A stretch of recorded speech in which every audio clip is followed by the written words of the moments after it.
கர்த்தருடைய நாமம் மகிமைப்படுவதாக. இந்த புதிய நாளுக்காய் கர்த்தரை நன்றியோடு ஸ்தோத்திரிக்கிறேன். இந்த புதிய நாளுக்காய் எடுத்துக்கொண்ட வசனம் நீதிமொழிகளின் புஸ்தகம் 18வது அதிகாரம் 10வது வசனம். கர்த்தரின் நாமம் பலத்த துருகம், நீதிமான் அதற்குள் ஓடி சுகமாயிருப்பான். கர்த்தருடைய நாமம் நம் எதிரியாகிய சத்ருவின் கைக்கு நம்மை விடுவிக்கிறது.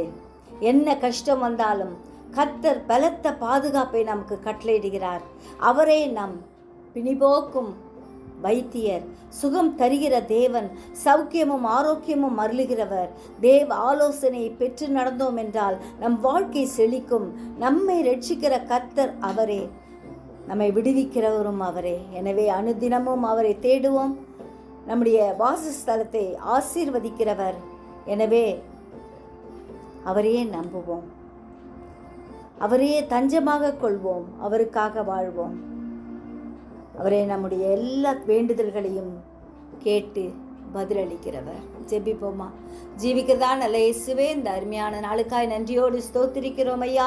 உடைய நாமம் பலத்த துருகமாக இருக்கிறபடியா ஸ்தோத்திரிக்கிறோம். பாதுகாக்கிற உடைய செட்டையின் நிழல்ல எங்களை ஒப்பு கொடுக்கிறோம் ஆண்டவரே.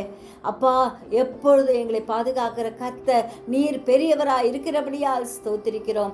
உனக்கு எதிராய் உருவாக்கப்படும் எந்த ஆயுதமும் வாய்க்காதே போம் என்று சொன்ன தேவன் எங்களோடு கூட இருக்கிறபடியா ஸ்தோத்திரம். பலத்தினாலும் அல்ல, பராக்கிரமத்தினாலும் அல்ல, என்னுடைய ஆவினாலே ஆகும் என்று சொன்ன ஆவியானவர் நீர் எங்கள் ஒவ்வொருவரையும் நடத்தி செல்லும்படியாய் ஒப்பு கொடுக்கிறோம். உம்முடைய கரத்தில் எங்களை வெறுமையாக்கி தருகிறோம் ஐயா. நீரே எங்களை ஆட்கொள்ளும், வழி நடத்தும்.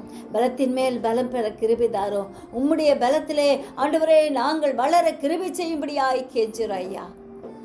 அப்பா, என் கிருபை உனக்கு போதும்னு சொன்னீரே, ஒவ்வொரு நாளும் அறிக்கை செய்ய கிருபை தாரும். நன்மையும் கிருபை எங்களை தொடர கிருபை தாரும். இயேசுவின் மூலம் ஜெபம் கேளும் பிதாவே, ஆமென்.